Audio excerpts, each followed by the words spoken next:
welcome to Feminist Question Time. Feminist Question Time is brought to you by Women's Human Rights Campaign. Many of you will have come already, so you'll know that.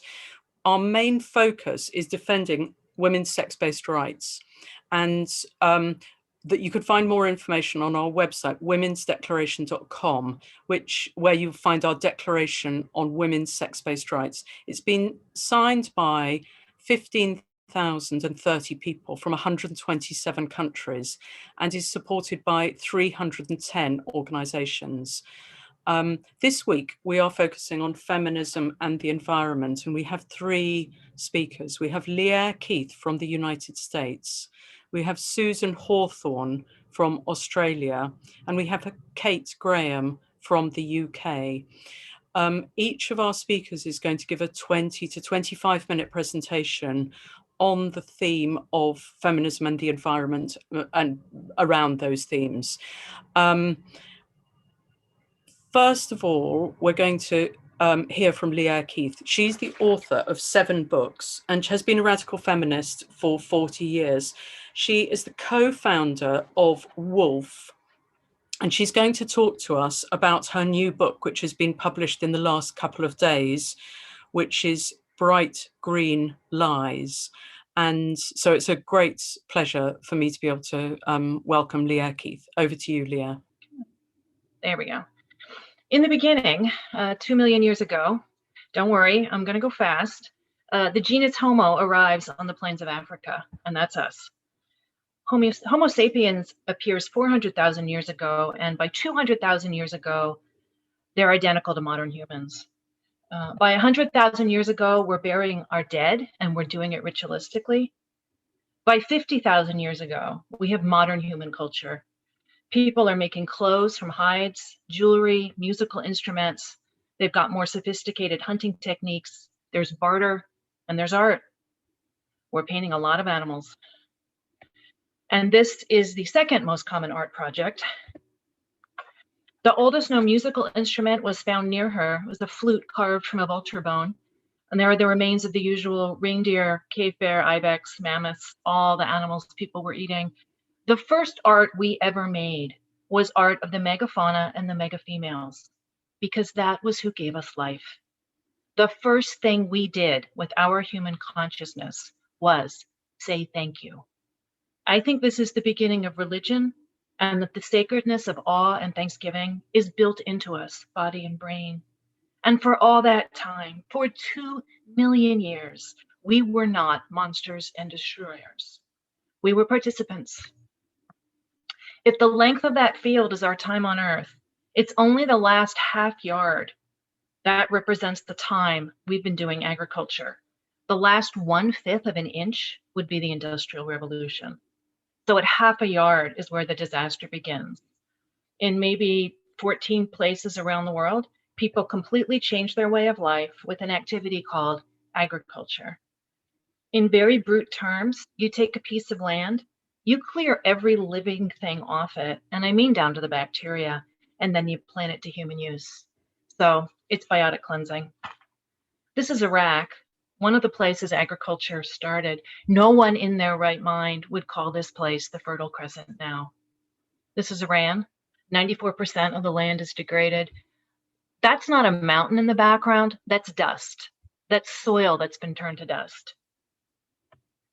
Pakistan, 1/3 of the country is at risk for desertification. 150 years ago, this was a teak forest. You pull down the forest, you rip up the prairie, you drain the wetland, you exsanguinate the world of water and soil and species, and the process of life itself, until all that is left is dust. So to state the obvious, no culture that is destroying the basis of life can be called sustainable. Really, it can only be called insane. This is the first day of the Dust Bowl in South Dakota. In all the places where agriculture started, human society follows the same pattern. It's called civilization. Now that word just means people living in cities.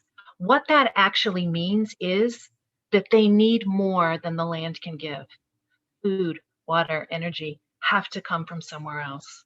From that point forward, it doesn't matter what lovely, peaceful, nonviolent values people hold in their hearts, the society is dependent on imperialism and genocide because no one willingly gives up their land, their water, their trees. But since the city has used up its own, it has to go out and get those from somewhere else. And that's the last 10,000 years in a few sentences. This is simple arithmetic. If you have one planet, one blanket of air, one cradle of soil, one place called home, and you destroy it, it's 1 minus 1. And this is the pattern of civilization over and over.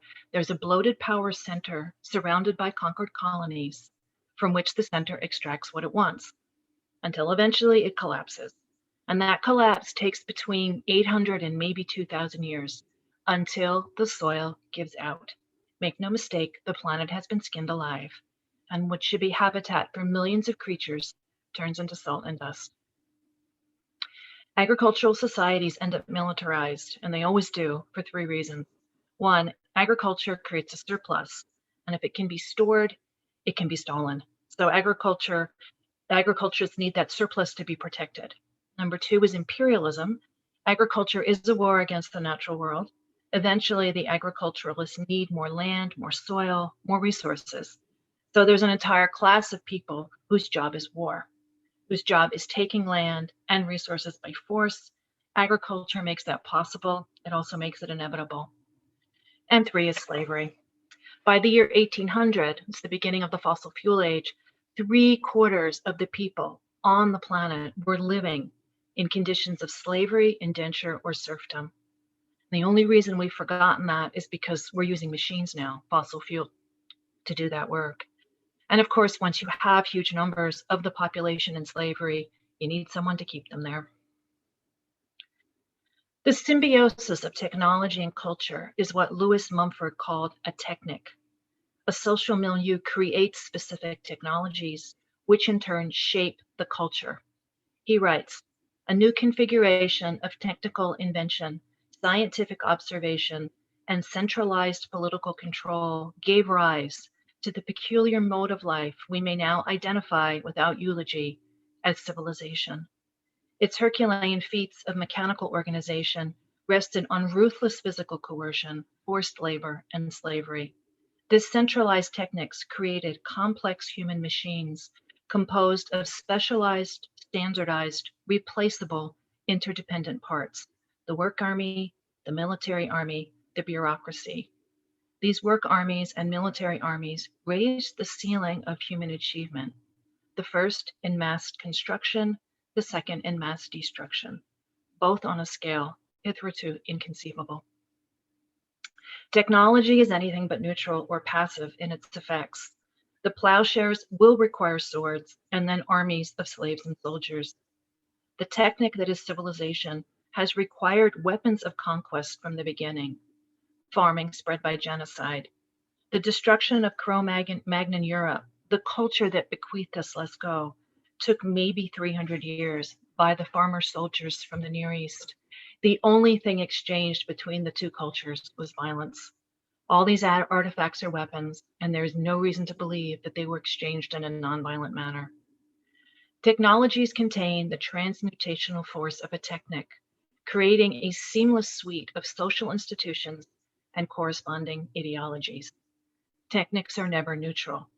Their ideologies will either be authoritarian or democratic, hierarchical or egalitarian, or as Chellis Glendinning writes with spare eloquence, all technologies are political. So the very creation myth of Western civilization tells men to dominate, to conquer, to go forth and multiply. No hunter-gatherer is told by God to willfully overshoot the land's carrying capacity, and no marginally rational person would listen to such a God. Alongside agriculture, metallurgy and mining developed as another authoritarian technique. The first metal tools were mostly weapons, and they were copper, but copper was quickly replaced by bronze, which is made from an alloy of copper and tin. Iron came next, and finally steel. It's not possible to overstate the deleterious impact that metallurgy has had on human societies and biotic communities. It hardly matters which material we examine, the horrors are the same. The forest stripped to bare rock, the rocks hacked, bludgeoned, or bombed into cavernous pits, the pits engulfing sweeps of land that will not recover until the next ice age recedes. Surrounding the devastation is always more: the leach ponds, the toxic tailings, the acid rain, the ulcerated fish, the fine particulates shredding lung tissue with every breath. This photo is of a toxic lake 60 miles wide, the result of mining for rare earth metals for solar panels. In the 8 centuries of Rome's reign, it covered Greenland, which is 4,000 miles away, in 800 tons of copper and 400 tons of lead from its mines. Victims of Rome's industrial pollution may have numbered in the millions across Europe and the Middle East. The health impacts then as now are ghastly: convulsions, vomiting, diarrhea, anemia, stunted fetal growth, mental retardation, and cancer. Wadi Fainan in modern-day Jordan was the site of an ancient copper mine. 2,000 years has not been enough time to heal the damage from the mine. To this day, quote, the growth of the plants is stunted and their reproductive systems severely damaged. Sheep have disturbing concentrations of copper in their feces, urine, and milk. Goats from the area are in high demand because they have no parasites. But this is almost certainly because their guts are poisonous. A deathly monument of slag still rises 30 meters high. This is why mines are always fiercely opposed by the people condemned to endure them. And this was a cedar forest 2,000 years ago. And so the work army requires the military army. Slaves have to be conquered and then controlled. The silver mines of ancient Greece funded its vast imperial army. Devastation, destruction, and slavery, spawning more of the same. That is the totalizing scale of authoritarian techniques, which both creates and then requires hierarchical social relations, turning humans into machines that convert more life into more machines. And as all of this develops, the slavery, the militarism, the hierarchy, the culture becomes patriarchal. The moment men create private property, they want to control paternity, which means they need to control women. So masculinity is essential to any militarized culture because that's the psychology necessary in soldiers. One can only kill on command if the human impulse to care for one another has been subdued or even eradicated, and if the psychological process of othering is well entrenched. Central to masculinity is a violation imperative. Men become, quote, real men by breaking boundaries. For the entitled psyche, the only reason no exists is because it's a sexual thrill to force past it. The real brilliance of patriarchy is right here. It doesn't just naturalize oppression, it sexualizes acts of oppression. It eroticizes domination and submission, and then institutionalizes them into masculinity and femininity. So it naturalizes, it eroticizes, and then institutionalizes domination and submission. The brilliance of feminism is that we figured that out. So all of it merges in that masculine violation imperative. That imperative includes breaking the sexual boundaries of women and children, the cultural and political boundaries of Indigenous people, the biological boundaries of rivers and forests, the genetic boundaries of other species, and the physical boundaries of the atom itself. Authoritarian techniques require a specific social arrangement: patriarchal, hierarchical, militaristic, specialized, and mechanistic. All of that requires, as it produces, an internal theological rationale that life is a series of disconnected objects, things that we might call plants or animals or rivers, not complex beings with whom we are engaged in relationships.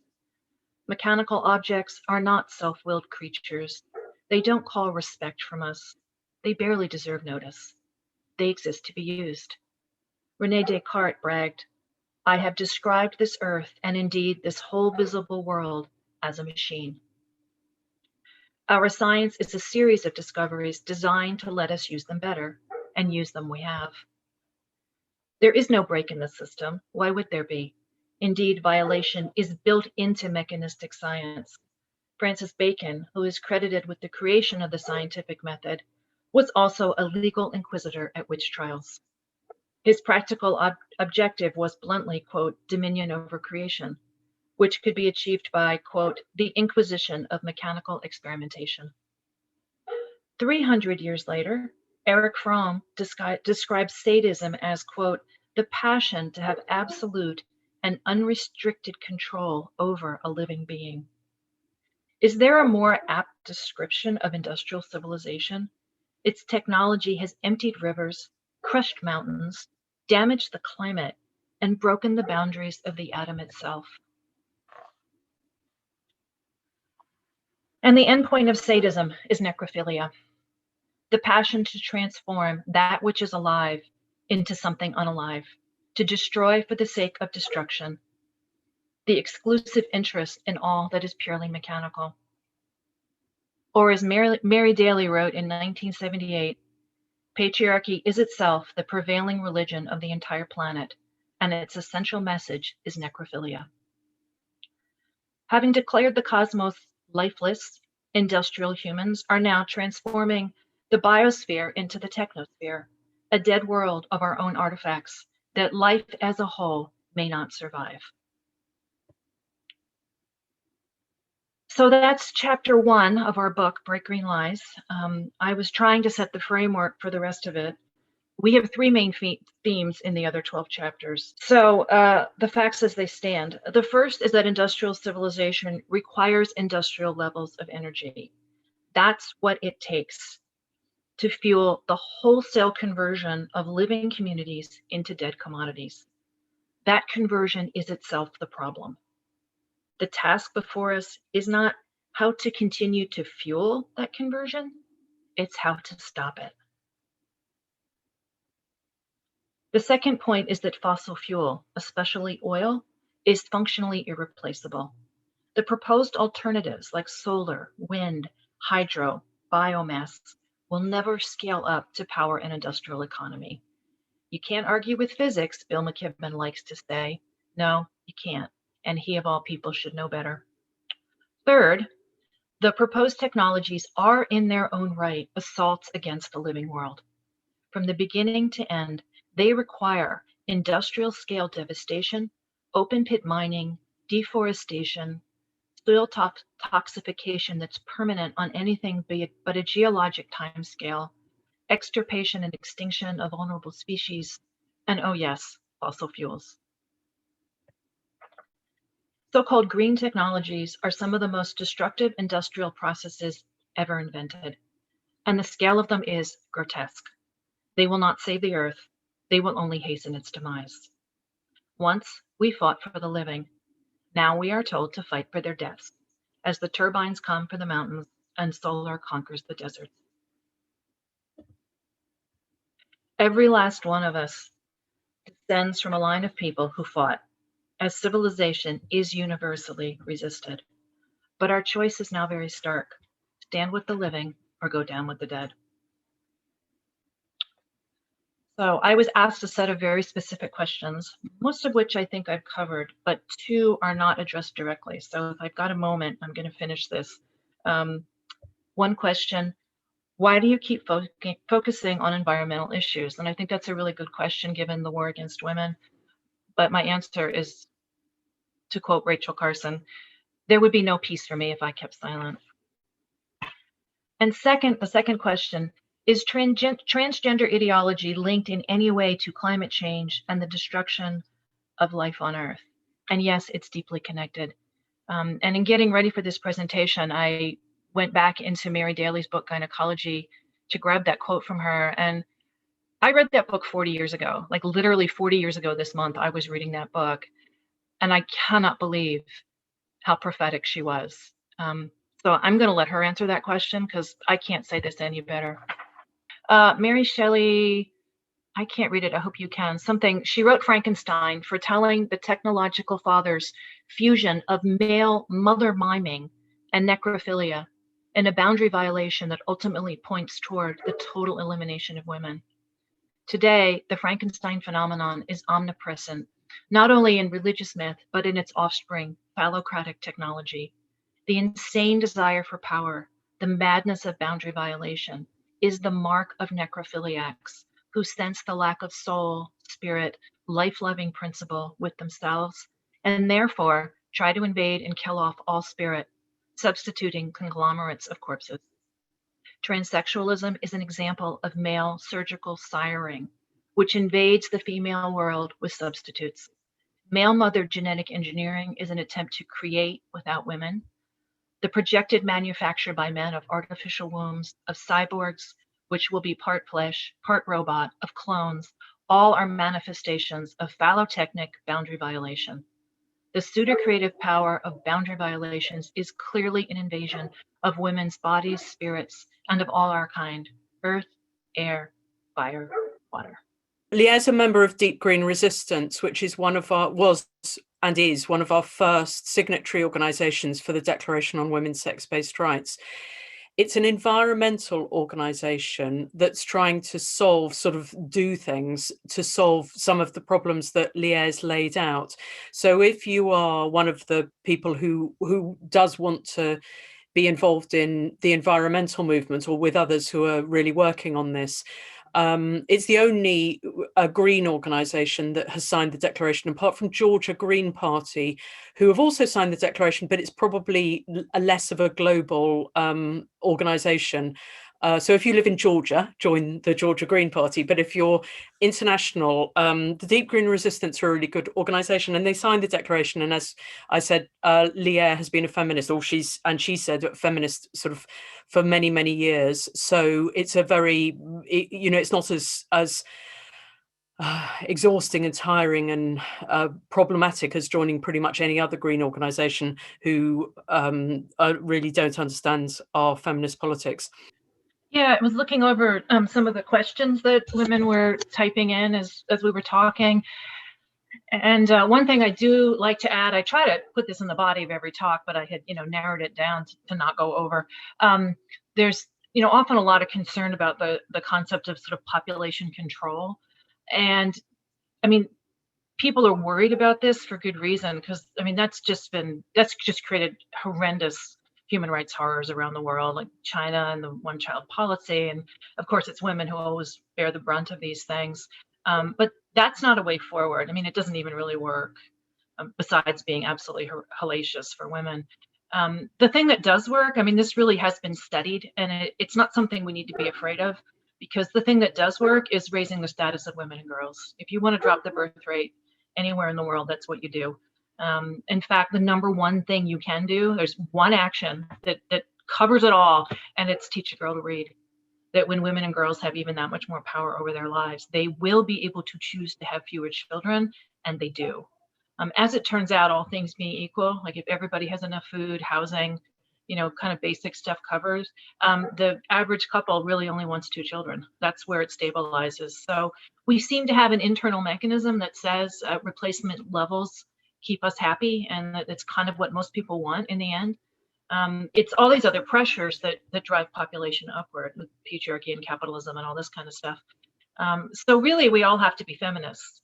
This was never a problem of people versus the planet. It was always people plus planet. And in this case, it really is planet plus girls is the solution forward. So we don't really need to be afraid of this. I know that terrible things have happened in the name of this, but we are not after population control. What we're after is empowering women and girls, and that really does solve a lot of it. And half the children born every single year, half of them are either unplanned or unwanted. And if you give women access to adequate health care, that would pretty much solve it. Though I would go one step further. We don't just need birth control, we need liberty. Like, women need to actually control who has access to our bodies and when and why. And right now, we don't around the world. We are men's property. So all of that has to be addressed to fix the problem, but it needs to be addressed anyway, because women and girls count.